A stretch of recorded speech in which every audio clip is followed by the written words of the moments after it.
ਸੰਦੀਪ ਕੌਰ ਖੁਸ਼ਹਾਲ ਪੰਜਾਬ ਵੇਖ ਰਹੇ ਸਭ ਦਰਸ਼ਕਾਂ ਨੂੰ ਪਿਆਰ ਭਰੀ ਸਤਿ ਸ਼੍ਰੀ ਅਕਾਲ ਕਹਿੰਦੀ ਹਾਂ। ਖੁਸ਼ਹਾਲ ਪੰਜਾਬ ਸਾਡੀ ਸਭ ਦੀ ਮੰਜ਼ਿਲ ਵੀ ਹੈ ਤੇ ਸਾਂਝਾ ਮੰਚ ਵੀ ਹੈ।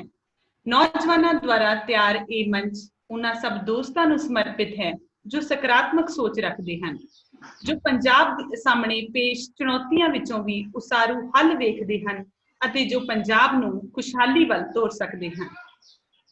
ਅਜਿਹੀ ਪਾਕ ਪਵਿੱਤਰ ਸੋਚ ਰੱਖਣ ਵਾਲੀ ਜੋ ਸ਼ਖਸੀਅਤ ਅੱਜ ਖੁਸ਼ਹਾਲ ਪੰਜਾਬ ਦੇ ਮੰਚ ਤੇ ਸਾਡੇ ਨਾਲ ਹਾਜ਼ਰ ਹਨ, ਉਹ ਕਿੱਤੇ ਵਜੋਂ ਭਾਵੇਂ ਬੱਚਿਆਂ ਦੇ ਮਾਹਿਰ ਡਾਕਟਰ ਹਨ, ਪਰ ਜਨੂੰਨ ਪੱਖੋਂ ਉਹ ਸਮਾਜ ਦੇ ਵੀ ਮਾਹਿਰ ਹਨ।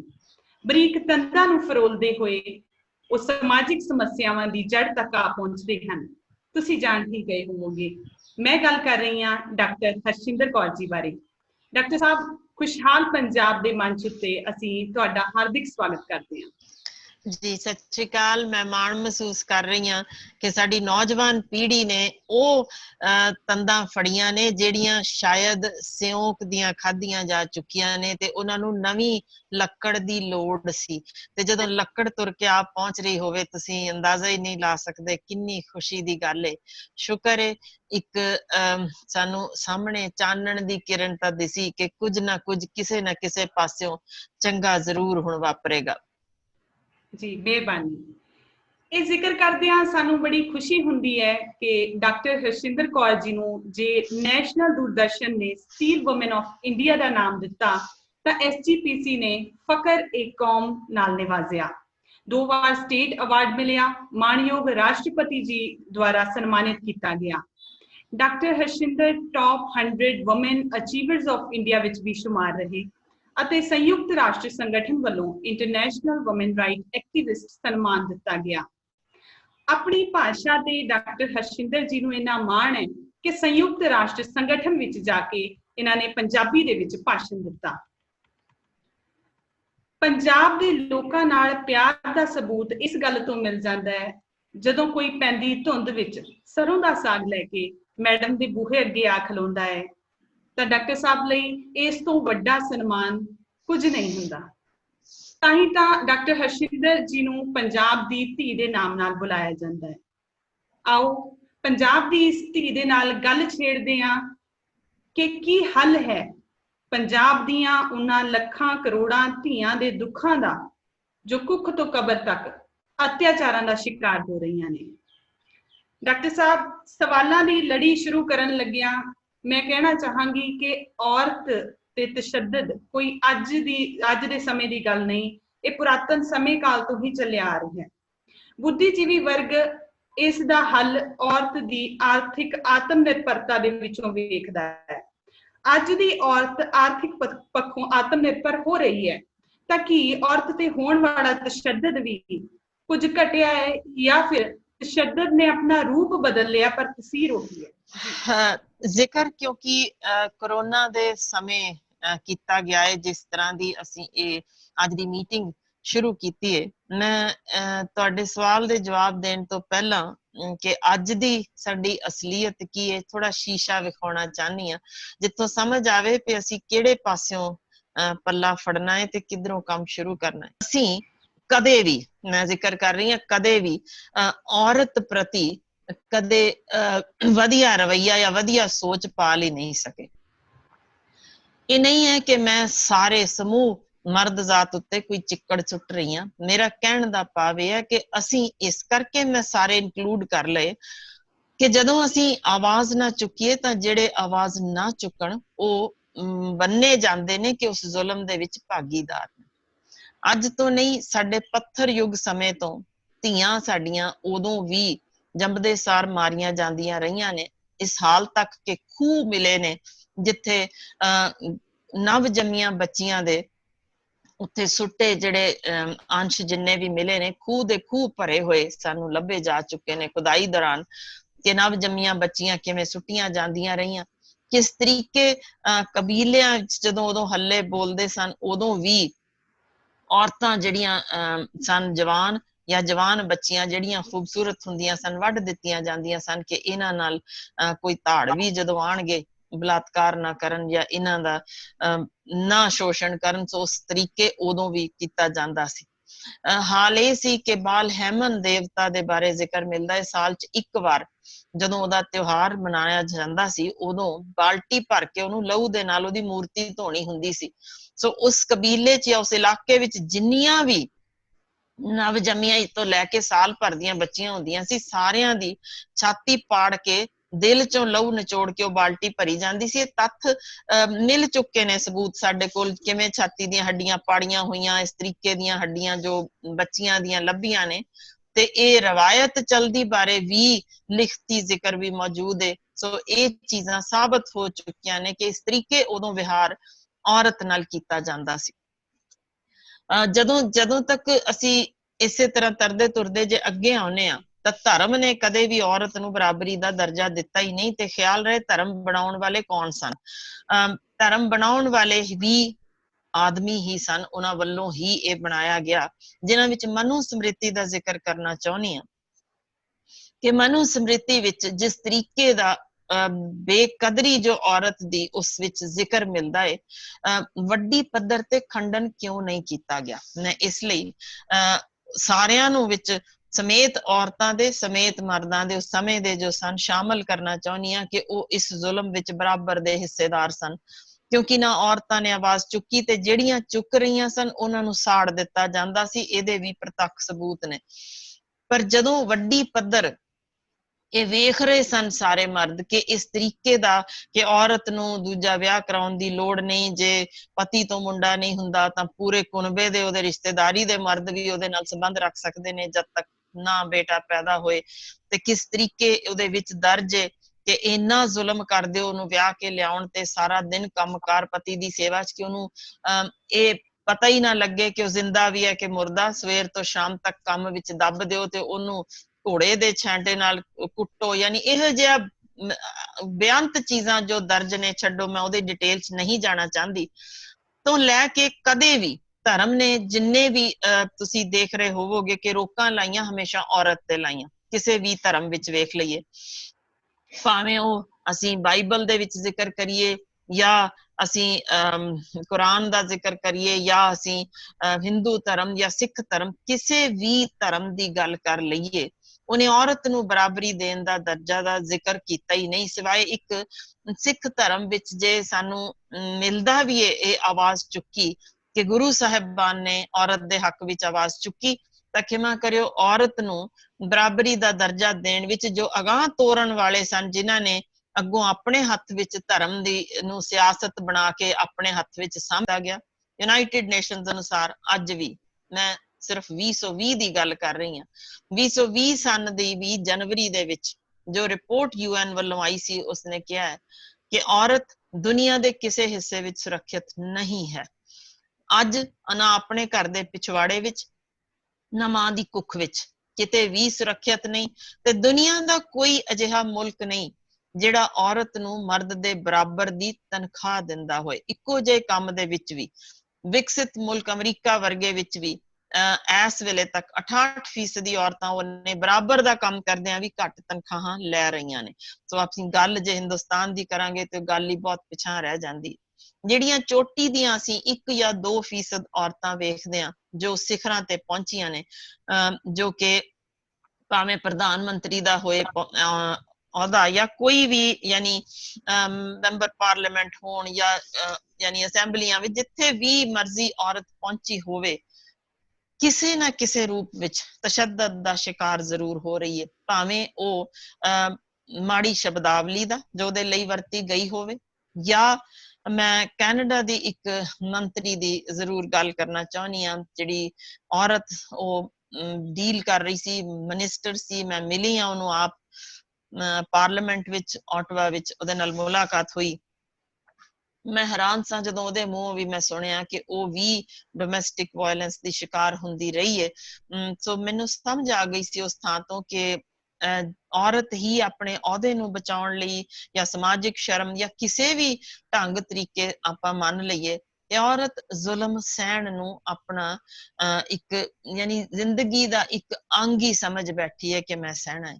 ਬਹੁਤ ਥੋੜੀਆਂ ਜੋ ਗਿਣਤੀ ਦੀਆਂ, ਕਿਉਂਕਿ ਗੱਲ ਜੇ ਅਸੀਂ ਕਰ ਰਹੇ ਹਾਂ ਖਰਬਾਂ ਚੋਂ, ਤਾਂ ਬਹੁਤ ਥੋੜੀ ਗਿਣਤੀ ਦੀਆਂ ਹੀ ਕੁਝ ਫੀਸਦ ਨੇ ਜਿਹੜੀਆਂ ਆਵਾਜ਼ ਚੁੱਕਦੀਆਂ ਨੇ।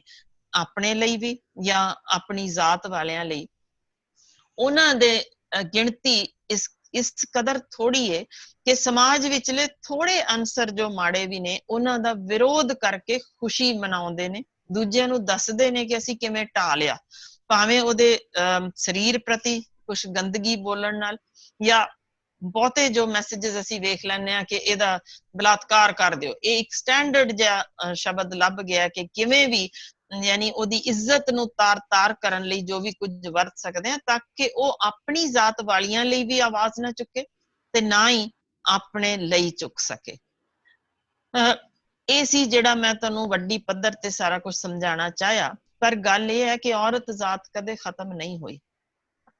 ਇਹਦਾ ਮਤਲਬ ਹੈ ਬਹੁਤ ਤਗੜੀ ਤਰੀਕੇ ਮਰਦ ਜ਼ਾਤ ਵੱਲੋਂ ਹੀ ਆਵਾਜ਼ ਚੁੱਕੀ ਗਈ ਸੀ, ਭਾਵੇਂ ਗੱਲ ਕਰੀਏ ਗੁਰੂ ਨਾਨਕ ਦੇਵ ਜੀ ਦੀ, ਜਾਂ ਜਿੱਥੇ ਵੀ ਕਿਤੇ ਔਰਤ ਦੇ ਸੁਧਾਰ ਦੀ ਗੱਲ ਚੱਲੀ ਜਾਂ ਔਰਤ ਨੂੰ ਸਹੀ ਮਾਇਨਿਆਂ ਵਿੱਚ ਬਰਾਬਰੀ ਦੇਣ ਦੀ ਜੇ ਕਿਸੇ ਨੇ ਜੁਰਤ ਕੀਤੀ ਤਾਂ ਉਹ ਕੀਤੀ ਮਰਦ ਜ਼ਾਤ ਨੇ।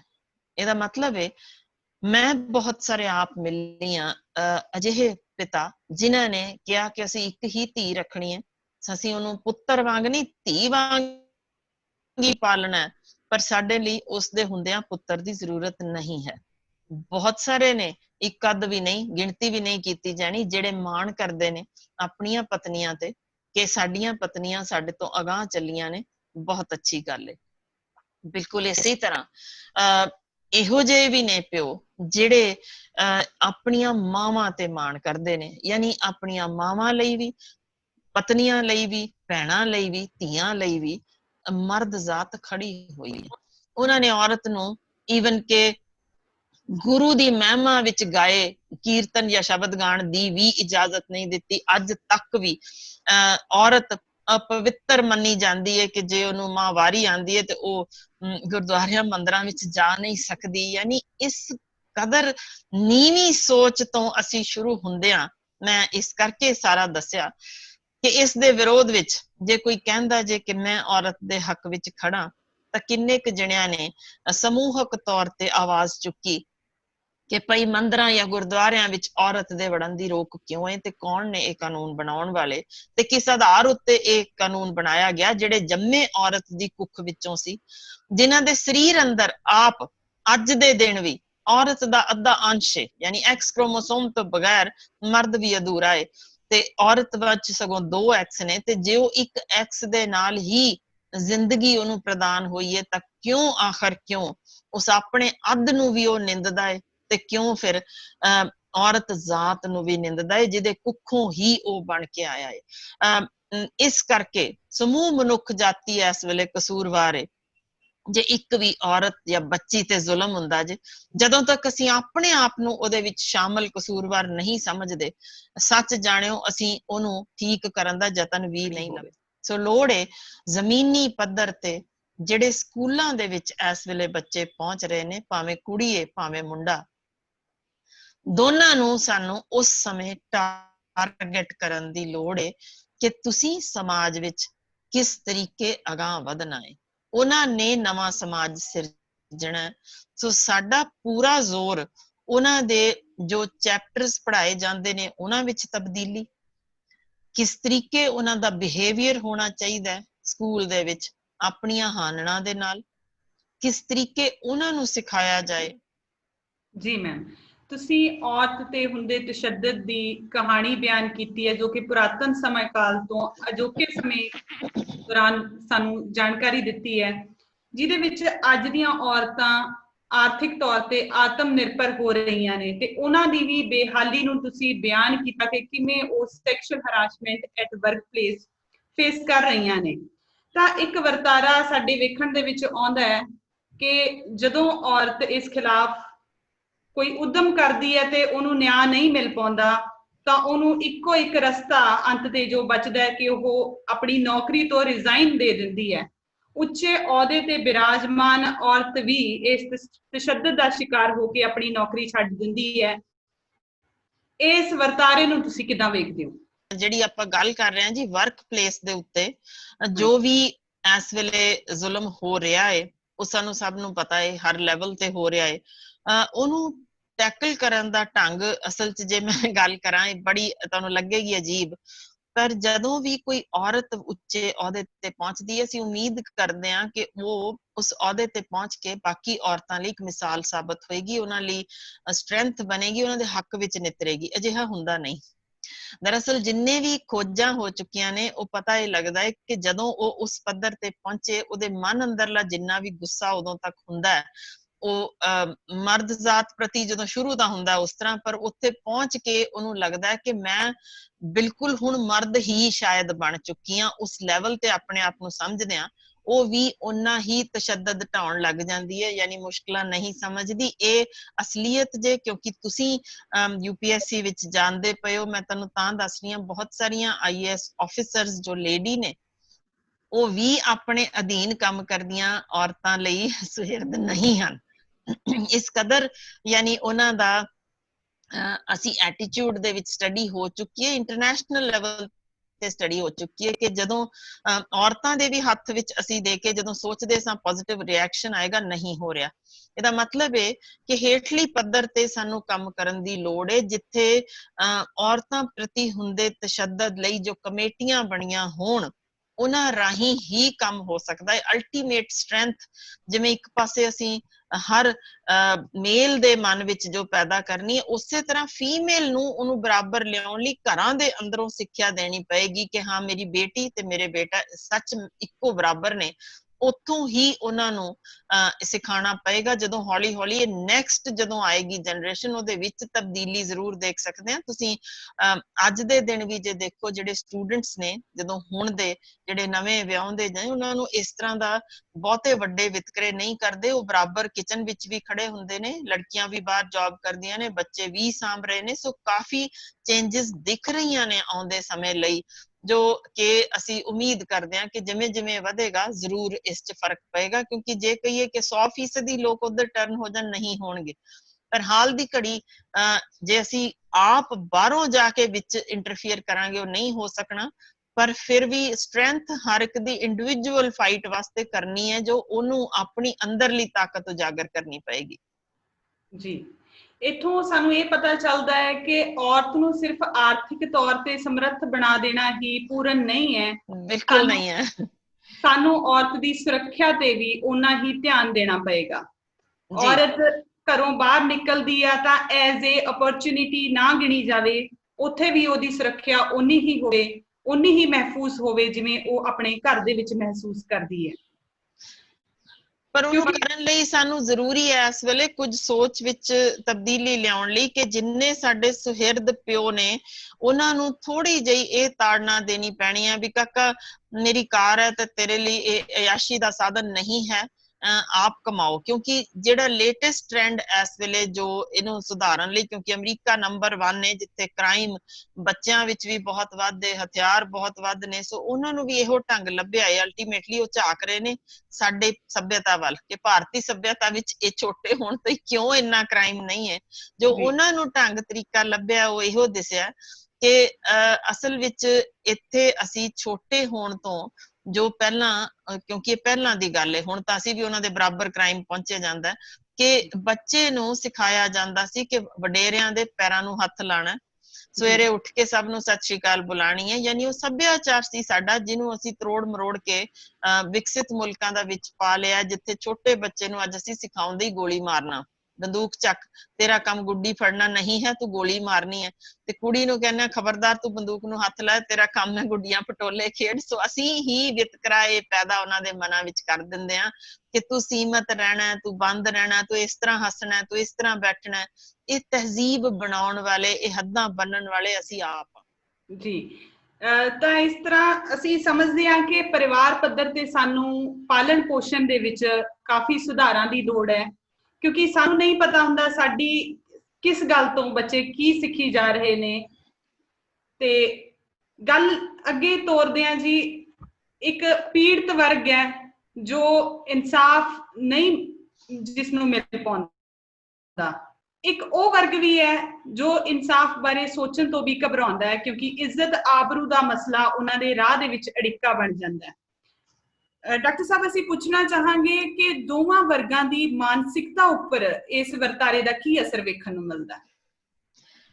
ਜੀ, ਜਿਹੜੀਆਂ ਸਟੱਡੀਜ਼ ਹੋਈਆਂ ਨੇ ਸਾਈਕੋਲੋਜੀਕਲ ਪੱਖੋਂ, ਜਿਹੜੇ ਮੈਂ ਜ਼ਿਕਰ ਕਰਦੀ ਹਾਂ ਰੇਪਿਸਟ ਤੋਂ, ਜਿਹੜਾ ਯਾਨੀ ਜਿਸ ਬੱਚੀ ਦਾ ਬਲਾਤਕਾਰ ਹੋ ਚੁੱਕਾ ਹੋਏ ਜਾਂ ਜਿਸ ਔਰਤ ਦਾ ਬਲਾਤਕਾਰ ਹੋ ਚੁੱਕਾ ਹੋਏ, ਇਹ ਸਾਬਤ ਹੋ ਚੁੱਕੇ ਤੱਥ ਨੇ, ਉਹ ਹਮੇਸ਼ਾ ਲਈ, ਇਹ ਨਹੀਂ ਹੈ ਕਿ ਉਸ ਇੱਕ ਸਮੇਂ ਲਈ, ਕਿੰਨਾ ਵੀ ਇਲਾਜ ਹੋ ਜਾਏ ਮਾਨਸਿਕ ਪੱਖੋਂ ਸਰੀਰਕ ਪੱਖੋਂ, ਹਮੇਸ਼ਾ ਲਈ ਰੋਗੀ ਹੋ ਜਾਂਦੀ ਹੈ। ਇਹ ਉਹਦੇ ਮਨ ਵਿੱਚੋਂ ਇਹ ਅਸਰ ਨਿਕਲਦਾ ਨਹੀਂ ਹੈ, ਭਾਵੇਂ ਉਹ ਸਾਲ ਦੀ ਬਾਲੜੀ ਹੈ ਤੇ ਭਾਵੇਂ ਉਹ 90 ਵਰਿਆਂ ਦੀ ਮਾਂ ਹੈ। ਜਿਸ ਦਾ ਵੀ ਬਲਾਤਕਾਰ ਹੋਇਆ ਇਹ ਮੰਨਿਆ ਜਾ ਚੁੱਕਿਆ ਕਿ ਈਵਨ ਨੀਮ ਬੇਹੋਸ਼ੀ ਵਿੱਚ ਵੀ ਜਾਂ ਉਹਨਾਂ ਦੇ ਪੈਟ ਸਕੈਨ ਕਰ MRI ਸਕੈਨਿੰਗ ਦੌਰਾਨ ਵੀ ਇਹ ਲੱਭਿਆ ਜਾ ਚੁੱਕਿਆ ਕਿ ਉਸ ਗੱਲ ਦਾ ਜ਼ਿਕਰ ਹੁੰਦਿਆਂ ਨੀਮ ਬੇਹੋਸ਼ੀ ਵਿੱਚ ਵੀ ਉਹ ਇੱਕ ਸਾਈਡ ਤੇ ਬਲੱਡ ਫਲੋ ਵੱਧ ਜਾਂਦਾ ਹੈ। ਮਤਲਬ ਇਹ ਹੈ ਕਿ ਉਹ ਸਕਾਰਿੰਗ ਪਰਮਾਨੈਂਟ ਹੈ, ਲਾਈਫ ਲੌਂਗ ਹੈ।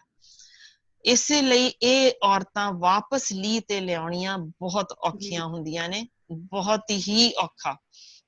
ਸੋ ਦੂਜੇ ਪਾਸੇ ਜਿਹੜੀ ਅਸੀਂ ਕਿਸੇ ਔਰਤ ਨੂੰ ਉਹਦੇ ਜਿਸਮਾਨੀ ਪੱਖੋਂ ਜ਼ਲੀਲ ਕਰਕੇ ਸ਼ਬਦਾਂ ਰਾਹੀਂ ਜੋ ਮਾਨਸਿਕ ਸੱਟ ਦਿੰਨੇ ਆ, ਉਹ ਵੀ ਖਿਮਾ ਕਰਿਓ ਲੰਮੇ ਸਮੇਂ ਤੱਕ ਰਹਿਣ ਵਾਲੀ ਤੇ ਉਹ ਵੀ ਲੰਮੀ ਡੂੰਗੀ ਸੱਟ ਮਾਰਦੀਆਂ ਨੇ। ਇਸ ਕਰਕੇ ਹੀ ਜੇ ਤੁਸੀਂ ਧਿਆਨ ਕੀਤਾ ਹੋਇਆ ਕਿਹਾ ਜਾਂਦਾ ਹੈ ਕਿ ਸੱਟ ਖਾਧੀ ਔਰਤ ਜਿਹੜੀ ਹੈ ਉਹ ਇੱਕ ਤਰੀਕੇ ਸੱਪਣੀ ਵਾਂਗ ਬਦਲਾ ਜ਼ਰੂਰ ਲੈਂਦੀ ਹੈ। ਸੋ ਉਸੇ ਤਰੀਕੇ ਦੀ ਉਹ ਦੋ ਰਾਹ ਹੁੰਦੇ ਨੇ, ਜਾਂ ਉਹ ਬਿਲਕੁਲ ਬਗਾਵਤ ਤੇ ਉਤਰਦੀ ਹੈ ਜਾਂ ਫਿਰ ਉਹ ਖੁਦਕੁਸ਼ੀ ਕਰ ਜਾਂਦੀ ਹੈ।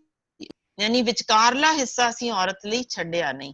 ਬਹੁਤ ਸੋਹਣਾ ਢੰਗ ਜੋ ਇਸ ਵੇਲੇ ਕੈਨੇਡਾ ਦੇ ਵਿੱਚ ਹੈ, ਜੋ ਬਰੈਂਪਟਨ ਵਿੱਚ ਸ਼ੁਰੂ ਕੀਤਾ ਗਿਆ, ਜਿੱਥੇ ਇੱਕ ਸੰਸਥਾ ਬਣਾਈ ਗਈ ਹੈ ਜਿਹਦੇ ਵਿੱਚ ਵਕੀਲ ਵੀ ਨੇ, ਜੱਜ ਵੀ ਉਹਦੇ ਮੈਂਬਰ ਨੇ, ਜਿਹਦੇ ਵਿੱਚ ਸਮਾਜ ਸੇਵੀ ਵੀ ਨੇ, ਜਿਵੇਂ ਤੁਹਾਡੀ ਸੰਸਥਾ ਹੈ, ਇਸ ਤਰ੍ਹਾਂ ਦੀਆਂ ਵੀ ਸੰਸਥਾਵਾਂ ਉਹਦੇ ਨਾਲ ਜੁੜੀਆਂ ਨੇ।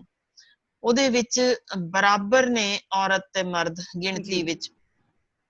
ਉਹਦੇ ਵਿੱਚ ਉਹਨਾਂ ਨੂੰ ਅਸਲ 'ਚ ਅਜਿਹੇ ਮਾਹੌਲ ਤੋਂ ਕੱਢ ਕੇ ਨਾਰਮਲ ਵਿਚਰਦੇ ਮਾਹੌਲ ਵਿੱਚ, ਜਿੱਥੇ ਉਹ ਦੇਖਦੇ ਨੇ ਆ ਕੇ ਉਹੋ ਜਿਹੀਆਂ ਔਰਤਾਂ ਕਿ ਭਾਵੇਂ ਇੱਥੇ ਮਰਦ ਨੇ ਭਾਵੇਂ ਔਰਤਾਂ ਨੇ, ਉਹ ਸਾਰੇ ਆਪਣੇ ਕੰਮਕਾਰਾਂ ਦੇ ਨਾਲ ਵੀ ਅਜਿਹੀ ਸੋਚ ਨਾਲ ਇੱਕ ਮਾਹੌਲ ਜਿਵੇਂ ਘਰ ਦਾ ਸਿਰਜਿਆ ਹੋਇਆ, ਜਿੱਥੇ ਔਕੜ ਹੋਵੇ ਜਾਂ ਕੋਈ ਔਖੇ ਸਮੇਂ ਉਹ ਪੂਰਾ ਗਰੁੱਪ ਚੱਲਦਾ ਜੇ ਉਹਦੀ ਸਪੋਰਟ ਤੇ ਉਹਦੇ ਨਾਲ, ਤਾਂ ਉਹ ਮਾਨਸਿਕ ਸਹਾਰੇ ਦੇ ਨਾਲ ਉੱਥੇ ਇਸ ਵੇਲੇ ਲਗਭਗ 2-2.5 ਹਜ਼ਾਰ ਔਰਤਾਂ ਵਾਪਸ ਨਾਰਮਲ ਵੇ ਨਾਲ ਜਿਉਣਾ ਸ਼ੁਰੂ ਹੋਈਆਂ ਨੇ।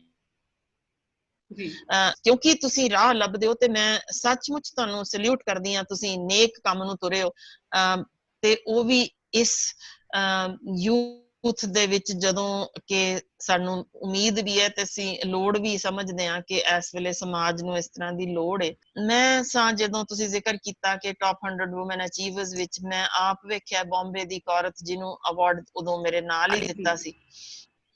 ਉਹ ਔਰਤ ਉਹ ਸੀ ਜਿਹਨੇ ਐਸਿਡ ਅਟੈਕ ਵਿਕਟਿਮਸ ਦੀ ਉਹਦੇ ਲਈ ਵਰਕ ਕਰਦੀ ਸੀ, ਜਿਸ 'ਚ ਮੁੰਡੇ ਕੁੜੀਆਂ ਬਰਾਬਰ ਦਾ ਗਰੁੱਪ ਬਣਾ ਕੇ ਮਦਦ ਕਰਦੇ ਸਨ ਅਜਿਹੀਆਂ ਬੱਚੀਆਂ ਦਾ। ਮਾਨਸਿਕ ਪੱਖੋਂ ਉਹਨਾਂ ਨੂੰ ਸਪੋਰਟ ਲਈ ਉਹਨਾਂ ਦੇ ਨਾਲ ਟਿਕਣਾ, ਰੋਜ਼ ਦਾ 1 ਘੰਟਾ ਉਹਨਾਂ ਨਾਲ ਸਮਾਂ ਬਿਤਾਉਣਾ, ਤਾਂ ਉਹਨਾਂ ਨੇ ਰੈਂਪ ਵਾਕ ਤੱਕ ਕਰਵਾ ਦਿੱਤੀ ਸੀ ਉਹਨਾਂ ਐਸਿਡ ਅਟੈਕ ਵਿਕਟਿਮਸ ਦੀ, ਜੋ ਕਿ ਬਾ ਕਮਾਲ ਚੀਜ਼ ਹੈ। ਬਿਲਕੁਲ ਪੰਜਾਬ ਵਿੱਚ ਜਿਵੇਂ ਗਿਣਦੀਆਂ, ਸਗੋਂ ਮੈਂ ਜ਼ਿਕਰ ਵੀ ਹੋਰ ਕਈ ਥਾਈਂ ਕਰਾਂਗੀ ਕਿ ਇਹ ਪਹਿਲੀ ਸੰਸਥਾ ਹੋਏਗੀ ਤੁਹਾਡੀ, ਜੇ ਤੁਸੀਂ ਇਸ ਪੱਖੋਂ ਤਿਆਰ ਕਰੋ ਇੱਕ ਅਜਿਹਾ, ਤੁਸੀਂ ਭਾਵੇਂ ਆਪਣਾ ਜੋ ਹੁਣ ਨਾਮ ਦਿੱਤਾ ਹੈ ਵੀ ਇਸੇ ਖੁਸ਼ਹਾਲ ਪੰਜਾਬ ਦੇ ਅਧੀਨ ਹੀ, ਕਿ ਇਹ ਖੁਸ਼ਹਾਲ ਪੰਜਾਬ ਵੇਖਦਾ ਜੇ ਆਪਣੀਆਂ ਨਿੱਕੜੀਆਂ ਜਿਹੜੀਆਂ ਸਾਡੀਆਂ ਬਾਲੜੀਆਂ ਉਹਨਾਂ ਵਿੱਚ, ਕਿ ਜਿਹੜਾ ਤਸ਼ੱਦਦ ਸਹਿੰਦੀਆਂ ਨੇ ਬਾਲੜੀਆਂ, ਉਹਨਾਂ ਨੂੰ ਅਸੀਂ ਮਾਨਸਿਕ ਪੱਖੋਂ ਵੀ, ਆਰਥਿਕ ਪੱਖੋਂ ਵੀ, ਸਮਾਜਿਕ ਪੱਖੋਂ ਵੀ ਅਸੀਂ ਖੜੀਆਂ ਕਰਾਂਗੇ ਤੇ ਉਹ ਜਦੋਂ ਵੀ ਲੋੜ ਪਵੇ ਤੁਹਾਨੂੰ ਫੋਨ ਕਰ ਸਕਣ, ਤੁਹਾਡੇ ਤੱਕ ਪਹੁੰਚ ਸਕਣ। ਤੇ ਤੁਸੀਂ ਅਜਿਹੀ ਇੱਕ ਸੰਸਥਾ ਬਣ ਜਾਓ ਕਿ ਦੁਨੀਆ ਵਿੱਚ ਇੱਕ ਨਿਵੇਕਲੀ ਹੋਏਗੀ ਕਿ ਅਸੀਂ ਜੋ ਰੇਪ ਵਿਕਟਿਮਸ ਨੇ, ਜਾਂ ਛੋਟੀਆਂ ਬੱਚੀਆਂ ਐਸਿਡ ਅਟੈਕ ਵਿਕਟਿਮਸ ਨੇ, ਜਾਂ ਮਾਰ ਕੁਟਾਈ ਦਾ ਸ਼ਿਕਾਰ ਹੋਈਆਂ ਨੇ, ਉਹਨਾਂ ਦਾ ਅਸੀਂ ਇੱਕ ਸਹਾਰਾ, ਇੱਕ ਆਧਾਰ ਬਣਾ ਕੇ ਰੱਖ ਰਹੇ ਹਾਂ, ਜਿਨ੍ਹਾਂ ਲਈ ਕੁਝ ਵੀ ਉਹਨਾਂ ਤੇ ਹੋਏਗਾ ਤਾਂ ਸਾਡੀ ਹਮੇਸ਼ਾ ਜ਼ੋਰਦਾਰ ਆਵਾਜ਼ ਉੱਠੇਗੀ। ਅਸੀਂ YouTube ਤੇ ਵੀ ਚੀਕਾਂਗੇ, ਟਵਿੱਟਰ ਤੇ ਵੀ ਰੌਲਾ ਪਾਵਾਂਗੇ, ਮੀਡੀਆ 'ਚ ਵੀ ਜਾਵਾਂਗੇ, ਅਸੀਂ ਦੱਸਾਂਗੇ ਵੀ ਇਹ ਗਲਤ ਹੋਇਆ। ਅਸੀਂ ਗਲਤ ਕਹਿਣ ਦਾ ਯਾਨੀ ਆਪਣਾ ਦਮ ਦਿਖਾਉਂਦੇ ਆ, ਗਲਤ ਹੈ, ਤੇ ਨਾਲੋਂ ਨਾਲ ਅਸੀਂ ਉਹਨਾਂ ਦੀ ਸਪੋਰਟ ਵੀ ਬਣਾਂਗੇ। ਇਹ ਯੂਨੀਕ ਚੀਜ਼ ਹੋਏਗੀ ਜੋ ਅਜੇ ਤੱਕ ਦੁਨੀਆ ਦੇ ਕਿਸੇ ਹਿੱਸੇ ਵਿੱਚ ਇਸ ਤਰ੍ਹਾਂ ਦੀ ਰੇਪ ਵਿਕਟਿਮਸ ਜਾਂ ਮਾਰ ਕੁਟਾਈ ਦੀਆਂ ਸ਼ਿਕਾਰ ਛੋਟੀਆਂ ਬੱਚੀਆਂ ਲਈ ਕੋਈ ਅਜਿਹੀ ਸੰਸਥਾ ਅਗਾਂਹ ਨਹੀਂ ਆਈ। ਜੀ ਮੈਮ, ਤੁਹਾਡੇ ਸੁਝਾਵਾਂ ਨੂੰ ਅਸੀਂ ਜ਼ਰੂਰ ਲਾਗੂ ਕਰਾਂਗੇ। ਮੈਮ, ਮੈਂ ਦੂਜੇ ਵਰਗ ਦੀ ਗੱਲ ਕੀਤੀ ਸੀ।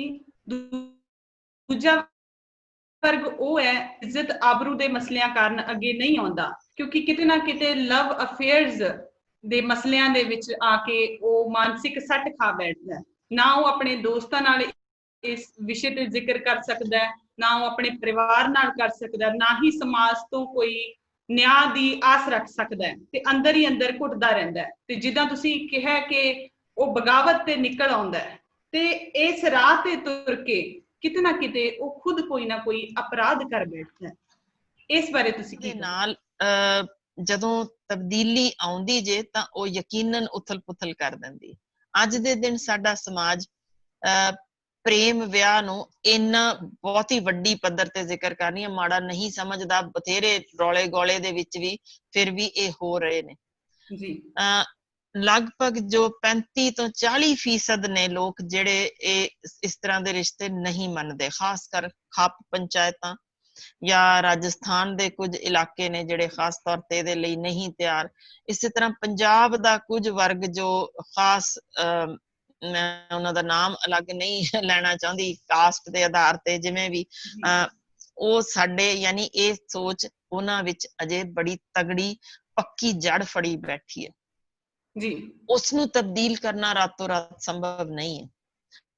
ਬਹੁਤ ਸਾਰੀ ਥਾਈਂ ਜਿਵੇਂ ਅਸੀਂ ਦੇਖਿਆ ਕੋਰਟਾਂ ਨੇ ਵੀ ਮਦਦ ਕੀਤੀ ਤਾਂ ਫਿਰ ਵੀ ਉਹ ਧੀਆਂ ਨੂੰ ਵੱਢ ਆਉਂਦੇ ਨੇ ਜਾਂ ਉਹ ਮੁੰਡੇ ਨੂੰ ਵੱਢ ਆਉਂਦੇ ਨੇ। ਸੋ ਇਹ ਸੋਚ ਸਾਡੀ ਅਜੇ ਉਨੀ ਵੱਡੀ ਪੱਧਰ ਤੇ ਵਿਕਸਿਤ ਨਹੀਂ ਹੋਈ।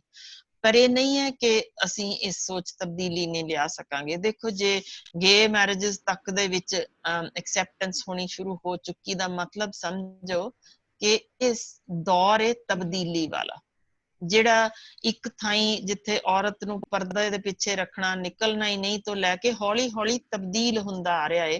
ਅਜੇ ਮੁਲਕ ਨੂੰ ਆਜ਼ਾਦ ਹੋਇਆ ਸਾਲ ਹੀ ਕਿੰਨੇ ਹੋਏ ਨੇ, ਜ਼ਰਾ ਸੋਚ ਕੇ ਦੇਖੋ। ਇੰਨੀ ਛੇਤੀ ਤਬਦੀਲੀ ਦੁਨੀਆ ਦੇ ਕਿਸੇ ਮੁਲਕ ਵਿੱਚ ਨਹੀਂ ਹੋਈ ਜਿੰਨੀ ਛੇਤੀ ਸਾਡੇ ਮੁਲਕ ਵਿੱਚ ਤਬਦੀਲੀ ਸ਼ੁਰੂ ਹੋਈ। ਬਹੁਤ ਅਣਗਿਣਤ ਹੋਣਗੀਆਂ ਚੀਜ਼ਾਂ ਜਿਨ੍ਹਾਂ ਨੂੰ ਅਸੀਂ ਨੈਗੇਟਿਵਿਟੀ ਵੱਲ ਜਾਣਾ ਚਾਹੀਏ, ਪਰ ਪੋਜ਼ਿਟਿਵਿਟੀ ਦੇ ਨਿੱਕੀ ਜਿਹੀ ਗੱਲ ਹੀ ਦੱਸਦੀ ਹਾਂ ਕਿ ਇੱਕ ਸੂਈ ਤੱਕ ਬਣਾਉਣ ਜੋਗਾ ਨਹੀਂ ਸੀ ਸਾਡਾ ਮੁਲਕ ਜਦੋਂ ਆਜ਼ਾਦ ਹੋ ਕੇ ਜਿਸ ਹਾਲ ਵਿੱਚੋਂ ਨਿਕਲਿਆ ਸੀ। ਤੇ ਮਹਿਜ਼ ਸਾਲ ਦੇਖਿਓ ਕਿੰਨੇ ਹੋਏ ਆ ਮਾਰਚ ਤੱਕ ਪਹੁੰਚਣਾ, ਕੋਈ ਮਜ਼ਾਕ ਨਹੀਂ ਹੈ। ਕੋਈ ਮੁਲਕ ਦੁਨੀਆ ਦਾ ਨਹੀਂ ਇੰਨੀ ਤਰੱਕੀ ਕਰ ਸਕਿਆ। ਦਾ ਮਤਲਬ ਇਹ ਸਾਡਾ ਇੱਕ ਵੱਡਾ ਉਹ ਹਿੱਸਾ ਵੀ ਹੈ ਜਿਹੜਾ ਪੋਜ਼ਿਟਿਵ ਐਟੀਟਿਊਡ ਰੱਖਦਾ ਜੇ। ਸੋ ਇਹ ਨੈਗੇਟਿਵ ਐਟੀਟਿਊਡ ਨੂੰ ਕਿ ਅੱਜ ਦੇ ਦਿਨ ਇਹ ਸੰਭਵ ਨਹੀਂ ਹੈ, ਤਾਂ ਇਹਨਾਂ ਦੇ ਅੱਗੋਂ ਬੱਚੇ ਜਾਂ ਉਹਨਾਂ ਦੇ ਰਿਸ਼ਤੇਦਾਰੀ ਵਿਚਲੇ ਬੱਚੇ ਜ਼ਰੂਰ ਇਹ ਤਬਦੀਲੀ ਲਿਆਉਣਗੇ, ਬਸ਼ਰਤੇ ਕਿ ਅਸੀਂ ਹੌਲੀ ਹੌਲੀ ਇਹਨੂੰ ਸਹਿਜੇ ਸਹਿਜੇ ਲੋਕਾਂ ਨੂੰ ਇਸ ਨੂੰ ਐਕਸੈਪਟੈਂਸ ਕਰਨ ਲਈ ਮਨਾ ਲਈਏ। ਉਹ ਤਰੀਕਾ ਹੁੰਦਾ ਜੇ ਤੂੰ ਇੱਧਰ ਕਰ ਤਾਂ ਕੋਈ ਕਹੇਗਾ ਨਹੀਂ ਕਰਦਾ, ਕਰੇ ਨਹੀਂ ਕਰ ਇਹ ਮੈਂ ਜ਼ਰੂਰ ਕਰਾਂਗਾ। ਇਸ ਤਰ੍ਹਾਂ ਨਹੀਂ ਆਉਂਦੀ। ਤਬਦੀਲੀ ਦਾ ਢੰਗ ਹੁੰਦਾ ਜੇ ਜਿਵੇਂ ਗੁਰੂ ਨਾਨਕ ਦੇਵ ਜੀ ਦਾ ਬੜਾ ਕਮਾਲ ਦਾ ਢੰਗ ਸੀ ਕਿ ਭਾਈ ਤੁਸੀਂ ਉਧਰ ਪਾਓ, ਤੁਸੀਂ ਠੀਕ ਕੰਮ ਕਰ ਰਹੇ ਹੋ, ਬਿਲਕੁਲ ਠੀਕ ਹੈ, ਇਸੇ ਤਰ੍ਹਾਂ ਹੀ ਹੋਣਾ ਚਾਹੀਦਾ ਹੈ। ਪਾਣੀ ਪਾਣਾ ਹੀ ਹੁੰਦਾ ਸੂਰਜ ਨੂੰ, ਪਰ ਜੇ ਸੂਰਜ ਤਾਈਂ ਪਹੁੰਚ ਸਕਦਾ ਹੈ ਤਾਂ ਮੇਰੇ ਤਾਂ ਆ ਨਾਲ ਖੜੇ 300 ਮੀਲ ਕੁਛ ਵੀ ਨਹੀਂ। ਜੇ 1000 ਮੀਲ ਜਾ ਸਕਦਾ ਹੈ, ਤੁਸੀਂ ਸਹੀ ਹੋ, ਬਿਲਕੁਲ ਜਾਂਦਾ ਹੈ, ਤਾਂ ਮੈਂ 300 ਮੀਲ ਹੀ ਪਹੁੰਚਾਉਣਾ ਚਾਹੁੰਦਾ। ਕਿਆ ਸੋਹਣਾ ਢੰਗ ਸੀ ਬਈ, ਚਪੇੜ ਦੀ ਚਪੇੜ ਰਹਿ ਗਈ ਤੇ ਗੱਲ ਅਗਲੇ ਨੂੰ ਸਮਝ ਵੀ ਆ ਗਈ। ਬਿਲਕੁਲ ਇਸੇ ਤਰ੍ਹਾਂ ਅਸੀਂ ਕਹੀਏ ਵੀ ਪ੍ਰੇਮ ਵਿਆਹ ਨਹੀਂ ਹੋਣੇ ਚਾਹੀਦੇ ਤਾਂ ਫਿਰ ਉਹ ਕਹਿਣਗੇ ਕਰਾਂਗੇ। ਅੱਛਾ, ਤੁਹਾਨੂੰ ਕਰਨੇ ਚਾਹੀਦੇ ਨੇ, ਨਹੀਂ ਕਰਾਂਗੇ, ਯਾਨੀ ਉਹਨਾਂ ਨੇ ਉਲਟ ਹੀ ਜਾਣਾ, ਜੋ ਮਰਜ਼ੀ ਕਹਿ ਦਿਓ। ਪਰ ਢੰਗ ਤੇ ਤਰੀਕਾ ਇਹੋ ਹੈ। ਕਿੰਨਾ ਵਧੀਆ ਲੱਗਦਾ ਨਾ ਘਰ ਦੇ ਵਿੱਚ ਪਿਆਰ ਤੇ ਮੁਹੱਬਤ ਨਾਲ ਰਹੀਏ। ਉਹ ਸਾਰਾ ਦਿਨ ਇੱਕ ਪਾਸੇ ਵੇਲਣਾ ਇੱਕ ਪਾਸੇ ਡਾਂਗ, ਕਿੰਨੀ ਕੁ ਦੇਰ ਰਹਿ ਸਕਦੇ ਆ ਘਰ ਵਿੱਚ। ਮਜ਼ਾ ਆਉਂਦਾ ਜੇ ਕਿਸੇ ਵੇਲੇ ਤਾਂ ਸੁੱਖ ਸ਼ਾਂਤੀ ਹੋਏ। ਤੇ ਇਹੋ ਜਿਹਾ ਪਿਆਰ ਜੇ ਸਾਨੂੰ ਚੰਗਾ ਲੱਗਦਾ ਹੈ ਤਾਂ ਉਹੀ ਪਿਆਰ ਪਹਿਲਾਂ ਹੋਏ ਕਿ ਬਾਅਦ ਵਿੱਚ ਹੋਏ। ਯਾਨੀ ਗੱਲ ਤਾਂ ਇਹੀ ਹੈ ਕਿ ਘਰ ਨੂੰ ਜਿਉਣ ਜੋਗਾ ਇੱਕ ਸਵਰਗ ਬਣਾ ਸਕੀਏ। ਸੋ ਢੰਗ ਜਾਂ ਤਰੀਕੇ ਨੇ ਸੌਫਟਲੀ ਗੱਲ ਸਮਝਾ ਦਈਏ ਤਾਂ ਅਸੀਂ ਹੁਣ ਵੀ ਘਰੇਲੂ ਝਗੜੇ ਬਹੁਤ ਨਿਬੇੜਦੇ ਹਾਂ। ਬਹੁਤ ਸਾਰੇ ਅਜਿਹੇ ਕੇਸਿਸ ਆਉਂਦੇ ਨੇ। ਅੱਜ ਵੀ ਮੈਂ ਹਸਪੀਟਲ ਦੇਖ ਕੇ ਆਈ ਹਾਂ। ਪਰ ਢੰਗ ਤੇ ਤਰੀਕਾ ਇਹੋ ਹੈ ਕਿ ਸਮਝਾਉਣਾ ਦੋਨਾਂ ਨੂੰ ਪੈਂਦਾ। ਜੇ ਤਾੜੀ ਕੱਤ ਨਹੀਂ ਵੱਜਦੀ ਕਿ ਹਮੇਸ਼ਾ ਹੀ ਗੁਨਾਹਗਾਰ ਮਰਦੀ ਹੈ, ਇੰਜ ਨਹੀਂ ਹੁੰਦਾ। ਅੱਜ ਕੱਲ ਲਗਭਗ ਬਰਾਬਰ ਦਾ ਹੱਥ ਚੁੱਕਦੀਆਂ ਨੇ। ਸਗੋਂ ਕਈ ਥਾਈਂ ਤਾਂ ਫਾਲਸ ਕੇਸਿਸ ਡੋਮੈਸਟਿਕ ਵਾਇਲੈਂਸ ਦੇ ਵੀ ਝੂਠੇ ਬਣ ਰਹੇ ਨੇ, ਡਾਊਰੀ ਦੇ ਵੀ ਝੂਠੇ ਬਣ ਰਹੇ ਨੇ। ਸੋ ਇਸੇ ਲਈ ਸਾਨੂੰ ਬੈਲੈਂਸ ਕਰਕੇ ਦੋਨਾਂ ਨੂੰ, ਯਾਨੀ ਆਪਣੀ ਆਪਣੀ ਜ਼ਿੰਮੇਵਾਰੀ ਜੇ ਸਮਝ ਲੈਣ ਤਾਂ ਇਹ ਚੀਜ਼ਾਂ ਵੀ ਹੌਲੀ ਹੌਲੀ ਜ਼ਰੂਰ ਤਬਦੀਲ ਹੋਣਗੀਆਂ। ਜੀ।